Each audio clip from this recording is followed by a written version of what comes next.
పిల్లను గురించి మాట్లాడతాడేమయ్యా? స్త్రీ తన గర్భమున పుట్టిన తన చంటి పిల్లను మరచునా అంటే మనం చంటి పిల్లలమా? చంటి పిల్లలు అంటే పాలు తాగే పిల్లలు అని అర్థం. చనుబాలు తాగే పిల్లలు చంటి పాపలు, పాలు తాగే పిల్లలని అర్థం. మనం చంటి పాపలమా? మనకు మనం ఎంత పెద్దోళ్ళమో. కానీ ఆయన అంటున్నాడు, లేదురా బాబు, నువ్వు నాకు చంటి పాపవే. లేదమ్మా, నీవు నాకు చంటి పాపవే అంటున్నాడు ఆయన. నేనంటల్లా అక్కడ ఆయన అన్నాడు, స్త్రీ తన గర్భమున పుట్టిన బిడ్డను కరుణింపకుండా తన చంటి పిల్లను మరచునా? వారైనా మరచుదురు గాని నేను నిన్ను మరవను. ఇంకేం కావాలండి?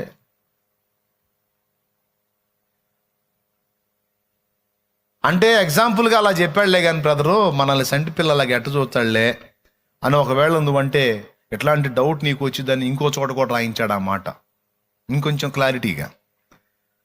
అదే యెషయా గ్రంథం 46:4 చదువు. ముదిమి వచ్చు వరకు నిన్ను ఎత్తుకొను వాడను నేనే, తల వెంట్రుకలు నెరయు వరకు నిన్ను ఎత్తుకొను వాడను నేనే, నేనే చేసి ఉన్నాను, చంక పెట్టుకొనువాడను నేనే, నిన్ను ఎత్తికొనుచు రక్షించువాడను నేనే. ఇప్పుడు చెప్పండి, మళ్ళీ చంకనేసుకుంటానంటాడు లేదు, మనమే చిన్నపిల్లలమైంది. మళ్ళీ అక్కడ 2 వయస్సులో చెప్తున్నాడు. ముదిమి అన్నాడంటే ముసలితనం. ముదిమి వచ్చు వరకు, ముసలితనం వచ్చేంత వరకు నిన్ను ఎత్తుకొను వాడను నేనే. తల వెంట్రుకలు నెరయు వరకు నిన్ను ఎత్తుకొను వాడను నేనే, నేనే నిన్ను చేసి ఉన్నాను, నేనే చేసి ఉన్నాను, చంక పెట్టుకొని వాడను. నువ్వు పసిబిడ్డగా ఉన్నప్పుడు చంక పెట్టుకొని వాడను అల్లా. నువ్వు చంటి పాపకు ఉన్నప్పుడు చంకనేసుకుంటాను అన్నాడు అక్కడ? అనలా. మరి ఎలా చూస్తున్నాడండి మనల్ని ఆయన? అసలు పురుషుడు చంకకి ఎత్తుకుంటాడా? ఒక్కసారి ఆ సన్నివేశం ఊహించండి. పురుషుడు చంకనెత్తుకుంటాడా? నెట్లో సెర్చ్ చేస్తే యేసు ప్రభు చంటి పిల్లల్ని, ఒక పిల్లల మధ్యలో ఉంటాడు, ఒక పాపను అట్లా చంకన ఎత్తుకొని ఉన్న ఫోటో ఉంది, ఆ గదిలో ఉంది, నా వెనక గదిలో. ఆ ఫోటో వేస్తే బాగుండు. వాళ్ళు ఎంత బాగుంటుందో, నవ్వుతూ ఉంటాడు ఆ ఫోటోలో, పాప చంకలో ఉంటుంది. అయితే సెర్చ్ చేస్తారులే. అసలు పురుషుడు పిల్లల్ని చంకనెత్తుకోవడానికి ఇష్టపడతాడా? మీరు చెప్పండి, అది పురుషునికి గౌరవమా అవమానమా? ఎప్పుడన్నా ఓ సోదరుడా నువ్వు బిడ్డని చంకనేసుకున్నావా? ఎప్పుడన్నా చంకనేసుకున్నావా? ఏది రోడ్డు మీద పోయి ఇంట్లో చంకనేసుకొని, ఇంట్లో నువ్వు సింగిల్గా ఉన్నప్పుడు చెప్పవాకు, రోడ్డు మీద పోయేటప్పుడు చంకనేసుకున్నావా? మగవాడికి అవమానమే. ఎట్లా వేసుకుంటావు సంకన? ఊహించి ఒక్కసారి ఆడమనిషి సంకన వేసుకున్నట్టు బిడ్డను ఒక పక్క సంకన వేసుకొని తిరుగుతావా నువ్వు?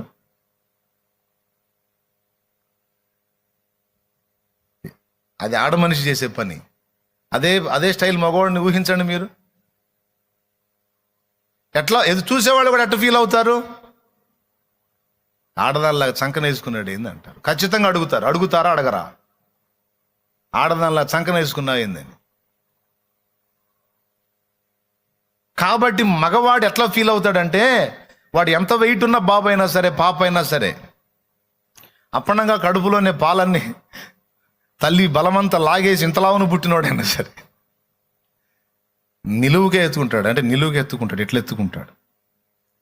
అది పురుషుడు అద్దుగా అది ఆ ఫోటో చూడు ఎట్టేసుకున్నాడు చూడు.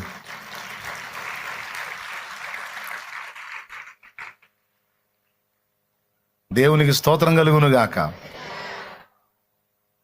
గమనించారా మీరు?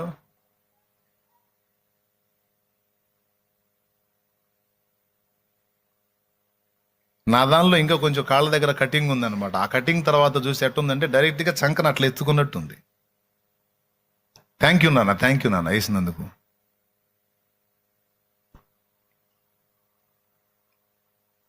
ఊహించండి ఒకసారి, ఆయన అలా ఎట్లా ఎత్తుకుంటాడు చంకకి. అందులో మనమే చిన్న పిల్లలమా, ఇంత వాళ్ళం, మనల్ని సంకన వేసుకోవడం ఊహించండి ఒకసారి యేసయ్య. కానీ అది నిజం, అది అబద్ధం కాదు, పచ్చి నిజం, దేవుని వాక్య సత్యం. అది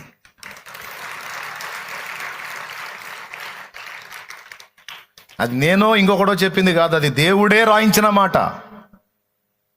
తన చంటి పిల్లను కరుణింపక స్త్రీ మరిచిపోతుందా? ఒకవేళ తల్లి మరిస్తే మర్చిపోయి ఉండొచ్చు, నేను మాత్రం నిన్ను మరవలేను బిడ్డ అంటాడు. ఒక రోజు, ఒక గడియ, ఒక క్షణం, ఒక నిమిషం కూడా నిన్ను మరవలేను. ఇంత ప్రేమ గలవాడిని మనమేమో ఎన్నోసార్లు మర్చిపోతాం, ఎన్నోసార్లు బుద్ధిహీనంగా ప్రవర్తిస్తాం, మనం ఎన్నోసార్లు అశ్రద్ధ చేస్తాం. ఆయనైతే నిజం చెప్తున్నాడు, ఒక్క క్షణము కూడా నిన్ను మర్చిపోను, ఒక్క క్షణం కూడా నువ్వు నా జ్ఞాపకాల్లోంచి తొలగిపో, నా కళ్ళు ఎప్పుడు నీకెళ్ళే చూస్తుంటాయి అంటాడు ఆయన. మనం నేనే పాటి దాన్ని, నేనే పాటి వాడిని, నువ్వు ఇతరులకు ఏ పాటి వాడివో, ఇతరులకు ఏ పాటి దానివో నాకు అనవసరం, నువ్వు నాకు ప్రాణము వంటి వాడవు, ప్రాణం వంటి దానం అంటాడు. షాలేం రాజు అన్న లాంటి వాళ్ళు నీకు అట్లా అవుతారు, కానీ నాలాంటి వాడు ఎందుకు అవుతాడు ప్రభు అంటే, ఊర పిచ్చివాడు, వాడు ఎక్కువ నువ్వు తక్కువ కాదు, వాడు బిడ్డే నువ్వు బిడ్డే, ఈ చేతులే వాడిని చేసింది, అదే చేతులు నిన్ను చేసింది, కాకపోతే నీకు ఇచ్చిన తలాంతులు వేరు, వాడికి ఇచ్చిన తలాంతులు వేరు. ఆడు కనపడుతున్నాడు, నువ్వు కనపట్టల్లా. చూపులకి జనాలకి వాడు ఘనంగా కనపడవచ్చు, నువ్వు కనపడకపోవచ్చు, కానీ నాకైతే మీ ఇద్దరూ ఒకటే. వానికి ఎంత విలువనిస్తానో నీకు అంతే విలువనిస్తాను. దేవునికి స్తోత్రం. ఎందుకంటే నేను నిన్ను నిర్మించుకున్నాను కాబట్టి. నువ్వు ఎవ్వరికి నచ్చకపోవచ్చు, నువ్వెవ్వరికి నచ్చకపోవచ్చు, ఆఖరికి నీకు నువ్వే నచ్చకపోవచ్చు, కానీ నువ్వు నాకు ఇష్టం అంటాడు. నువ్వు నాకు ఇష్టం, నువ్వు నాకు ఇష్టం, నువ్వు నాకు నచ్చుతావు. ఏం నచ్చుతావు ప్రభా? నా క్రియలు మంచివి కాదు ప్రభా, నా ప్రవర్తన మంచిది కాదు, నా ఆలోచనలు మంచివి కాదు, నా పద్ధతులు సరైనవి కాదు, నేను ఎట్లా నచ్చుతా ప్రభా? ఆయన అంటాడు, నీవు మంచిదానివని, మంచివాడవని నీకోసం ప్రాణం పెట్టలా, నువ్వేమై ఉన్నావో ఎరిగే నేను నీకోసం ప్రాణం పెట్టాను, నీవింకా పాపివై ఉండగానే నేను నిన్ను ప్రేమించాను అంటాడు. నువ్వు పరిశుద్ధురాలు అయిన తర్వాత ప్రేమించడం కాదు, నువ్వు పాపివై ఉండగానే నిన్ను చచ్చిపోయేంత ప్రేమించాను. ఆనాడే నిన్నంత ప్రేమించిన నేను ఈనాడు నిన్ను వదిలిపెడతానా? నీ పాపివై విచ్చలవిడి జీవితంలో నీ ఇష్టం వచ్చినట్టు ఊరేగుతున్న దినానే నువ్వు నాకు అసలు నన్ను పట్టించుకోకుండా, నా ఆలోచనలే లేకుండా, రక్షణ అనుభవం లేకుండా, నీ మనసుకు తోచిన జీవితంలో నువ్వు నడుస్తున్నప్పుడే నేను ప్రేమించి నీ కోసం ప్రాణం పెట్టినంతగా నిన్ను ప్రేమించిన వాడిని ఇప్పుడు నిన్ను ఎందుకు మర్చిపోతాను నేను? ఇప్పుడు నువ్వు మారు మనసు పొందావు, బాప్తిస్మం పొందావు, పరిశుద్ధాత్మను పొందావు, పరిశుద్ధంగా బతకడానికి పోరాడుతున్నావు. పొరపాటు నీ వల్ల జరిగితే దాని విషయంలో నలిగిపోతున్నావు. ఆ పాపాన్ని అధిగమించి బ్రతకడానికి నీ వంతు రోషంతో కష్టపడుతున్నావు, తప్పించుకోవడానికి ప్రయత్నం చేస్తున్నావు. నేను గమనించట్లేదా నీ పోరాటాలు, నీ ప్రయాసాన్ని, నీ ఒత్తిడి?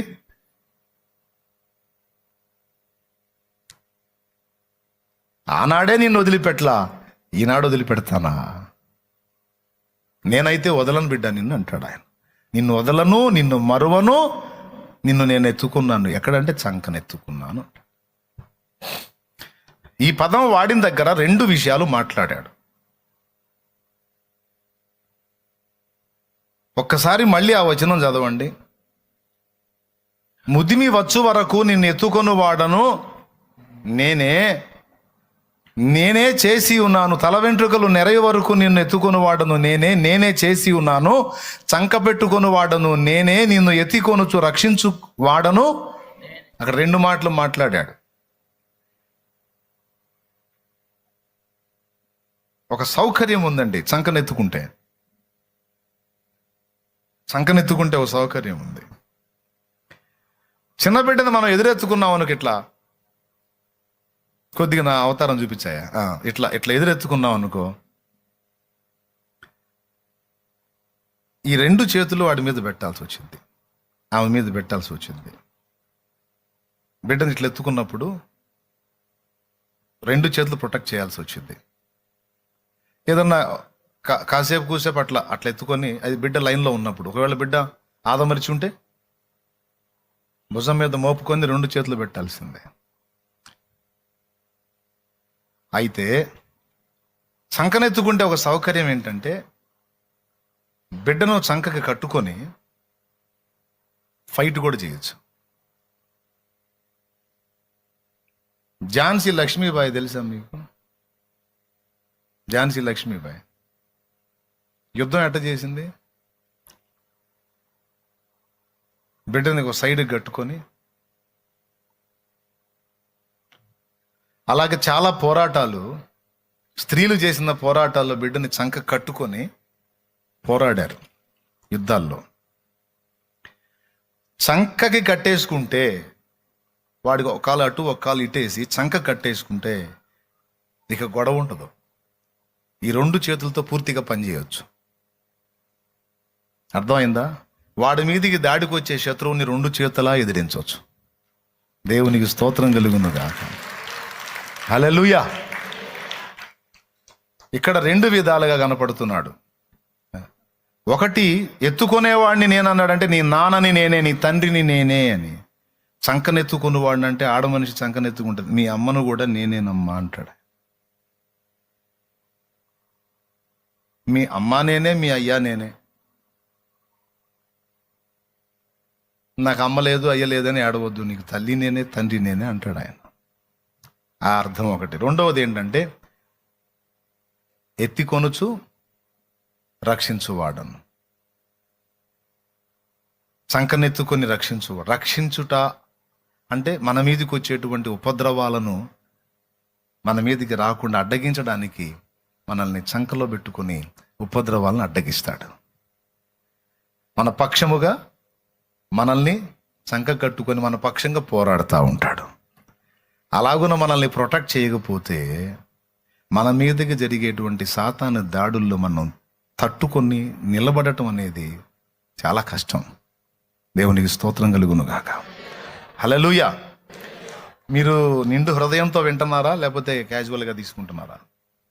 అసలు ఈ మాటలు మీరు ఎంత తీవ్రంగా తీసుకుంటున్నారో అది మీ ఇష్టం. ఈ మాటలు తీవ్రంగా తీసుకుంటే బోల్డ్ అంత ఆదరణ.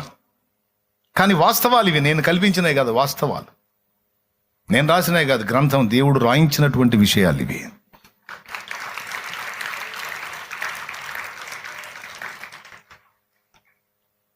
కాబట్టి ఇక్కడ మొదటి పాఠం ఏంటంటే, నువ్వు ఎందుకు భయపడుచున్నావు, మీరెందుకు భయపడుచున్నారు?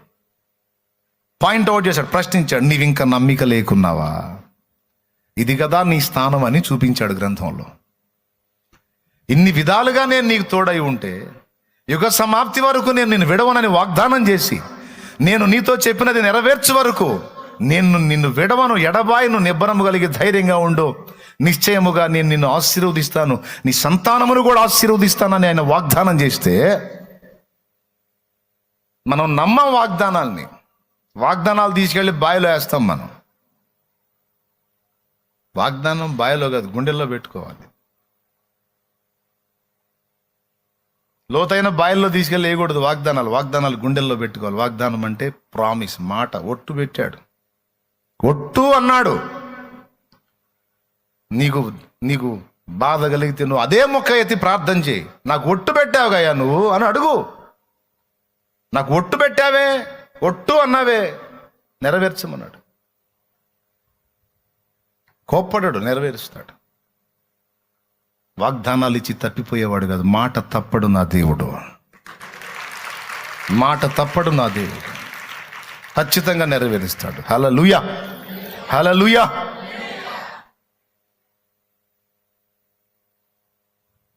చెప్పండి, ఇప్పుడు ఎందుకు భయపడుచున్నారు? మీరు ఇంకనూ నమ్మిక లేక ఉన్నారా? దేవునికి స్తోత్రం కలుగును గాక.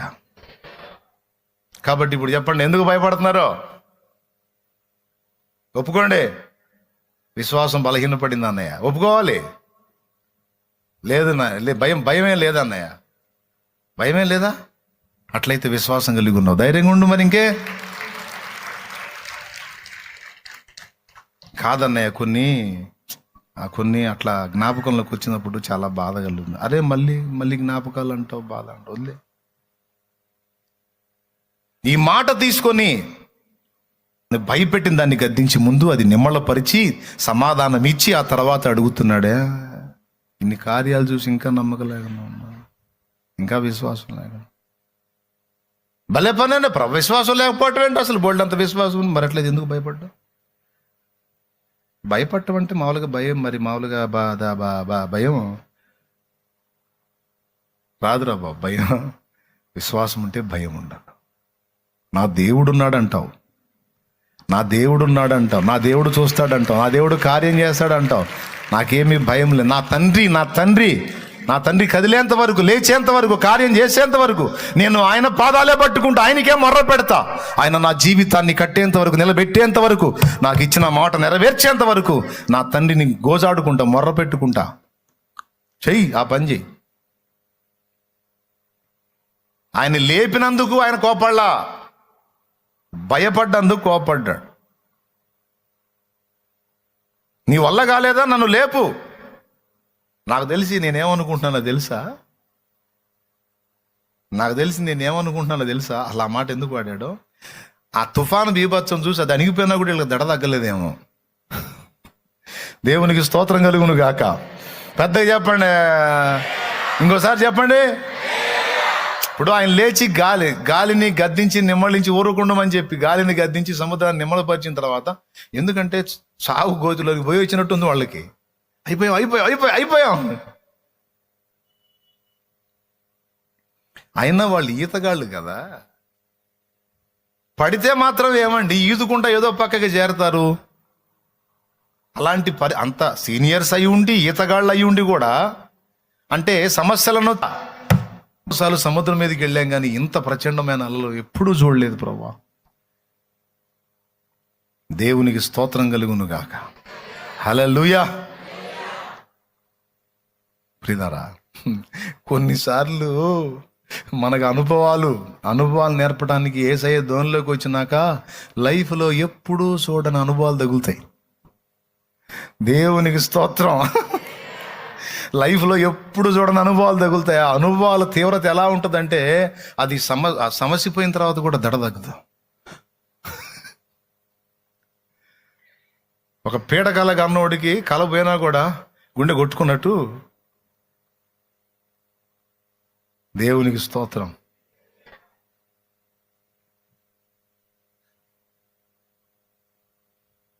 మన జీవితంలో కొన్నిసార్లు మనకు ఎదురయ్యే ఆ షాకులు ఎలా ఉంటాయంటే, వాళ్ళకి అంతకుముందు కనీ విని ఎరగనే వ్యవహారం కాబట్టి అంత కంగుదింది వాళ్ళు, లేకపోతే వాళ్ళు లెక్క చేస్తారు. వాళ్ళు అంటే వాళ్ళ లైఫ్లో చూడలే వాళ్ళు అలాంటి అలల్ని, అలాంటి పెద్ద తుఫాన్ని చూడలే వాళ్ళు. అలాంటిది వచ్చింది వాళ్ళకి. అంటే ఇక్కడ గమనించాల్సిన విషయం ఏంటంటే, తుఫాన్ ఎంత పెద్దదైనా దానికంటే గొప్పవాడు నీ ధోనిలో ఉన్నాడని నువ్వు ఎరగాలి. యేసయ్య గొప్పతనం నీకు తెలియాలంటే గొప్ప తుఫానే కొట్టాలి. ఏంద్రన్నా నీ తుఫాను ధోని దాటిపోవా నువ్వు అనొద్దు. దాని సంగతి తేల్చుకున్నదాకా నేను ఆడే ఉంటా. దేవునికి స్తోత్రం. హల్లెలూయా. అక్కడ స్టాండ్ వేసా ఇప్పుడు నా ప్రసంగానికి.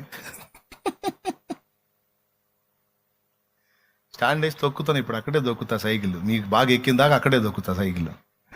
దేవునికి మహిమ కలుగును గాక. హల్లెలూయా. ఏమండి, ఆయన గొప్పతనం నీకు అర్థం కావాలంటే గొప్ప తుఫాన్లే కొట్టాలి. పెద్ద తుఫాను అన్నాడు అక్కడ. పెద్ద తుఫాను కొట్టింది, దానికంటే పెద్దోడు ధోనిలో కూర్చున్నాడు. అన్నాడు, ఆగిపోయింది. ఇప్పుడు చెప్పండి, ఇంకోసారి తుఫాన్ లేచింది అనుకో, లెక్క చేస్తారా? తుఫాన్ అలా లేచిపడింది అనుకో, యేసుప్రభుకి వెళ్ళి చూసి, తుఫాను కంటే గొప్పవాడు ఇక్కడ ఉన్నాడు. ఇక ఎంత తుఫాన్ లేచినా అది పెద్దగా కనపడదు. ఎగురు. ఒక తొక్కు తొక్కేవాడు ఉన్నాడు ఇక్కడ. స్తోత్రం. హల్లెలూయా. అది గుర్తుపెట్టుకోండి. చెప్పండి, యేసయ్య ఎంత గొప్పోడో నీకు అర్థం కావాలంటే ఏం తగలాలి నీకు? చిన్నయా ధోని మీద ఎలాంటి అలలు తగలాలి? పెద్ద తుఫాన్లే కొట్టాలి. అప్పుడు ఆయన ఎంత గొప్పోడు, ఎలాంటి తుఫాన్లోంచి నిన్ను తప్పించగలడో, నీ బ్రతుకుతో నేను నడిపించగలడో నీకు అర్థమైద్ది. క్రమక్రమంగా అవి ఎంత పెద్ద తుఫాన్లు అంటే అది తగ్గిపోయిన తర్వాత, అణిగిపోయిన తర్వాత కూడా నీకు నాకు దడ తగ్గదన్నమాట. అప్పుడు ఆ దడలో మనం ఉన్నప్పుడు అడుగుతాడు, మీరు ఎందుకు భయపడుచున్నారు? ఏమి కుమారుడా నువ్వెందుకు భయపడుతున్నావు అంటే, ఊరుకో ప్రభా, దడ మామూలు దడ కాదు నాయన. ఏంది ప్రభా, అసలు ఏంది నాయన? అంత భయం దేనికి? నమ్మకం లేదా? ఉన్నావులే నాయన, ఇప్పుడు చూశాంగా, ఇప్పుడు వచ్చిందిలే. దేవునికి మహిమ. చెప్పండి, ఇప్పుడు ఇక భయపడతారా? కృంగిపోతారా? ఇక్కడేమో ఈ శిష్యుల్ని, మగ శిష్యుల్ని అడిగాడు, ఇంకో చోటేమో ఆడ శిష్యురాలని అడిగాడు, అమ్మా నువ్వు ఎందుకు ఏడుస్తున్నావు అని. దేవునికి స్తోత్రం. మగ శిష్యులు అయిపోయింది, ఇప్పుడు ఆడ శిష్యురాల దగ్గరికి వద్దాం. యేసు ప్రభువుని సిలువ వేశారు, సిలువ మీద నుంచి దించారు, సమాధి చేశారు. అది విశ్రాంతి దినం, సిద్ధపరచు దినం. ఆ రోజు ఎవరు ఏ పని చేయకూడదు. అందుకని శుక్రవారం సాయంత్రం వేళనే విశ్రాంతి దినం ప్రవేశించింది. అందుకని సిలువ మీద నుండి దించి ఆయనను సమాధి గుహలోకి చేర్చి సుగంధ తైలము ఆ బాడీకి పూసి భద్రం చేశారు. వెళ్ళిపోయారు, పెద్ద రాయి తొలిచి వెళ్ళిపోయారు. తర్వాత ఆ శనివారం రోజు అంతా విశ్రాంతిగా ఉన్నారు, ఖాళీగా. వాళ్ళకి దినం సాయంత్రంతో ప్రారంభమైంది, మనకేమో ఉదయంతో ప్రారంభమైంది దినం, వాళ్ళకి సాయంత్రంతో ప్రారంభమైంది. బైబిల్లో కూడా గమనించండి, అస్తమయమును ఉదయమును కలుగగా ఒక దినమాయను అంటాడు. ఉదయాన్నేమో సెకండ్ మాట్లాడతాడు, స్టార్టింగ్ అస్తమయాన్ని మాట్లాడతాడు. అస్తమయమును ఉదయమును కలుగగా ఒక దినమాయను. ఇప్పుడు మనకి మధ్యాహ్నం 12 దాటింది అనుకోండి, ఇశ్రాయేలులకు ఏంటంటే అప్పటి నుంచి డే స్టార్ట్ అయింది అన్నమాట. మనకి నైట్ 12 దాటిన దగ్గర నుంచి రోజు స్టార్ట్ అయింది అనుకో. వాళ్ళకేమో మధ్యాహ్నం 12 దాటిన దగ్గర నుంచి డే స్టార్ట్ అయింది అన్నమాట. అంటే 3 గంటలు సాయంత్రం వేళ నుంచి స్టార్ట్ అయింది. అందుకే ఆయన ఇంచుమించు 3 గంటల వేళ సిలువలో ప్రాణం పెడితే వెంటనే దించి, పక్కనున్నటువంటి దొంగలు చావకపోతే వాళ్ళని సిలువల్లోనే చంపి, వాళ్ళ కాళ్ళు విరగొట్టి వాళ్ళ రక్తం పోయేటట్టు చేసి వాళ్ళని చంపి దించేశారు. యేసు ప్రభు సమాధి చేయబడ్డాడు. శుక్రవారమే సిలువలో ప్రాణం పెట్టాడు, సమాధి చేయబడ్డాడు. శనివారం సిద్ధపరచు రోజు విశ్రమించారు. ఇక ఆదివారం చాలా చీకటి ఉండగానే తెల్లవారుజామున, అంటే ఆదివారం అప్పుడు స్టార్ట్ అయిందా, స్టార్ట్ కాలేదా? మీకేం అర్థమైందో చెప్పండి. ఇశ్రాయేల్ లెక్క ప్రకారం సండే స్టార్ట్ అయిందా, స్టార్ట్ కాలేదా? వాళ్ళకి స్టార్ట్ అయింది. శనివారం సాయంత్రం నుంచి వాళ్ళకి సండే స్టార్ట్. అప్పుడు ఆదివారం ఇంకా చాలా చీకటి ఉండగానే స్త్రీలు కొందరు సుగంధ ద్రవ్యాలను సిద్ధపరచుకొని డెడ్ బాడీకి పూయాలని సిద్ధపరచుకొని పోయారు. వాళ్ళలో మగ్దలేన మరియ కూడా ఉంది.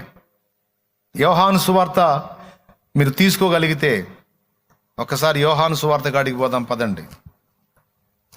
ఎందుకు అని ప్రభు అడుగుతున్నాడు. చదువు. 20వ అధ్యాయం 15వ వచనం. చదువు. యేసు, అమ్మా ఎందుకు ఏడ్చుచున్నావు? 20:15 ఆ మాట కాదు, వాళ్ళు బయలుదేరిన మాట. 20వ అధ్యాయం 1వ వచనం నుంచి. ఆదివారమున ఇంకా చీకటిగా ఉన్నప్పుడు మగ్దలేన మరియ పెందలక్కడ సమాధి యొద్దకు వచ్చి సమాధి మీద ఉండిన రాయి తీయబడి ఉండుట చూచెను.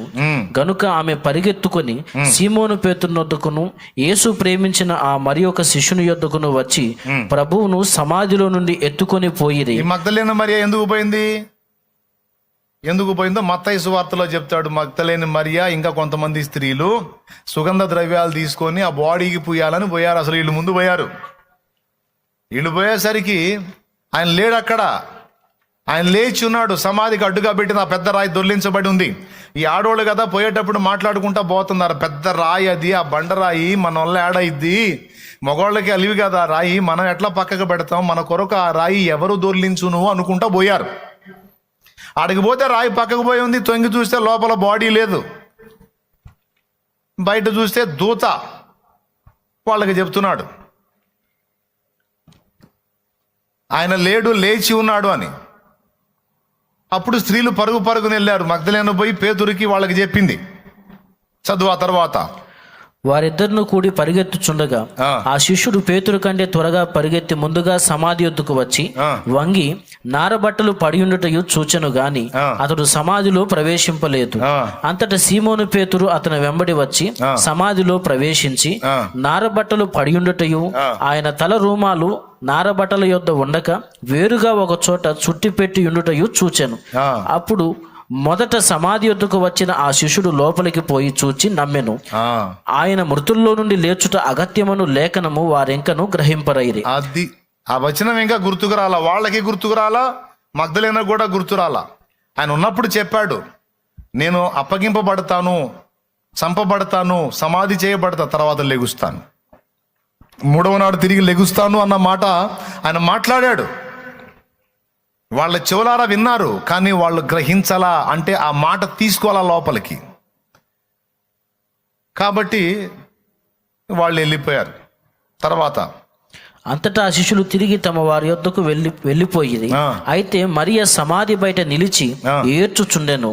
ఆమె ఏడ్చుచు సమాధిలో వంగి చూడగా తెల్లని వస్త్రములు ధరించిన ఇద్దరు దేవదూతలు యేసు దేహము ఉంచబడిన స్థలములో తల వైపున ఒకడును కాళ్ళ వైపున ఒకడును కూర్చుండుట కనబడింది. వారు అమ్మా ఎందుకు ఏడ్చుచున్నావని ఆమెను అడుగగా ఆమె నా ప్రభువును ఎవరో ఎత్తుకొని పోయిరి, ఆయనను ఎక్కడ ఉంచిరో నాకు తెలియలేదని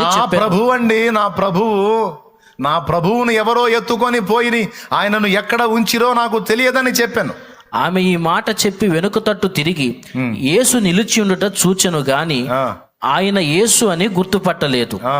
యేసు అమ్మా ఎందుకు ఏడ్చుచున్నావు, ఎవరిని వెదకుచున్నావు అని ఆమెను అడుగగా, అదుగో చూడండి, లోపల దూతలు అడిగారు ఎందుకు ఏడుస్తున్నావని, బయట ప్రభు అడిగాడు ఎందుకు ఏడుస్తున్నావని.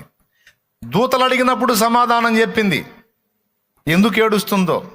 నా ప్రభువుని ఎవరో ఎత్తుకొని పోయారయ్యా, ప్రాణాలతో ఉంచలేదు, ప్రాణం తీశారు, ప్రాణం తీసిన ఆ మృతదేహాన్నన్నా నాకు దక్కనీ లేదు, నా ప్రభువుని ఎత్తుకొని పోయారు, ఇంకా నేను ఎట్ట బతకాలి, నా యేసయ్య లేకుండా నేను ఎట్ట బతకాలి, నా యేసయ్య కావాలి నాకు, నా యేసయ్య ఎక్కడున్నాడో, నా యేసయ్యను ఎక్కడ తీసుకుపోయారో అంటే ఏమనుకుంటుంది ఆమె? ఇంకా ఆయన మృతదేహమై ఉన్నాడు అనుకుంటుంది, ఆయన మృతుడై ఉన్నాడనే అనుకుంటుంది, ఆయనను ఎవరో ఎత్తుకొని పోయే స్థితిలోనే ఉన్నాడు అనుకుంటుంది. ఆయన లేచి ఉన్నాడని గుర్తుపట్టలేదు, ఆయన మృతుడై ఉన్నాడని అనుకుంటుంది, అందుకు ఏడుస్తుంది. యేసు ప్రభు దూతలు కానీ ప్రభు కానీ ప్రశ్నించారు, ఎందుకు ఏడుస్తున్నావు?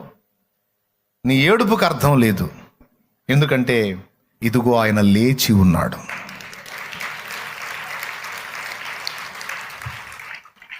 మృతుడై అలానే ఉంటే నువ్వు ఏడవాలి, కానీ ఆయన సజీవుడై ఉండగా నువ్వెందుకు ఏడుస్తున్నావు?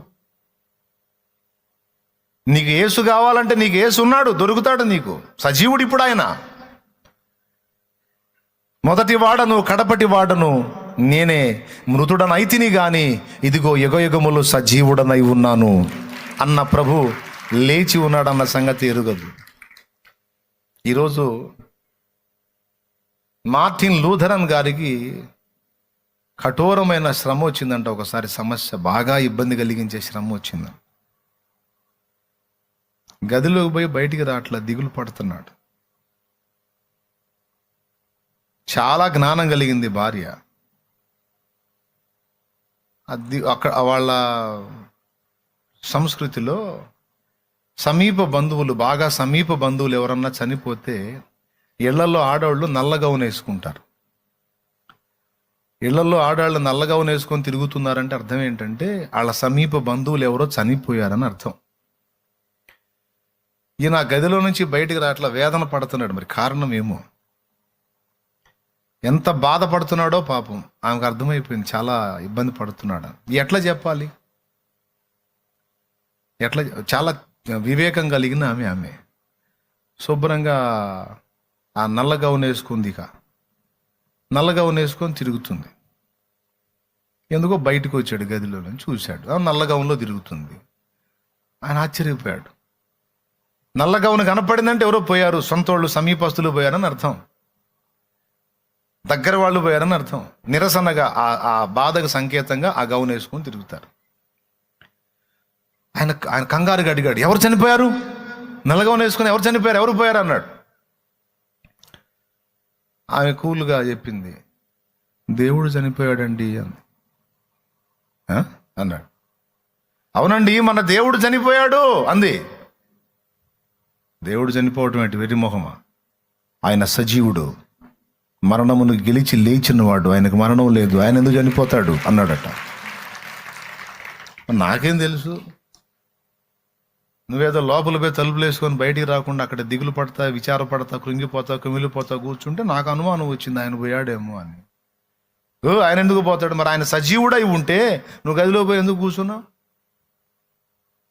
ముఖం వికారం ఎందుకు చేసుకున్నావు? ఎందుకు దిగులు పడుతున్నావు? ఎందుకు భయపడుతున్నావు? ఎందుకు కృంగిపోతున్నావు? ఆయన సజీవుడని చెప్పావుగా, ఆయన బ్రతికే ఉన్నాడు, ఉన్నవాడని చెప్పావుగా, మరి అప్పుడు ఎందుకు నువ్వు అట్లా ఇదే? అందుకా అని అప్పుడు నవ్వాడంట ఆయన. మరి నీకు ఎట్లా చెప్పాలో అర్థం కావాలి, అందుకని ఇట్లా చెప్తున్నాను. లేకపోతే ఏమిటండి, మన దేవుడు సజీవుడు, ఆయన డీల్ చేస్తాడండి. ఆయన డీల్ చేయలేని ఏమున్నాయి చెప్పండి? ఆయన పరిష్కరించలేనివి ఏమున్నాయి? ఆయన పరిష్కరిస్తాడు, ఆయనే డీల్ చేస్తాడు. ఆయన వైపు చూడాలి కదా, ఆయన ఉన్నాడు కదా. ఆయన చచ్చిపోతే కదా, ఆయన మృతుడైతే కదా అయ్యో మనకు దిక్కు లేకుండా పోయిందని ఏడవడానికి. అరే ఆయన నేను ఎల్లప్పుడూ ఉన్నవాడనని మాట్లాడుతుంటే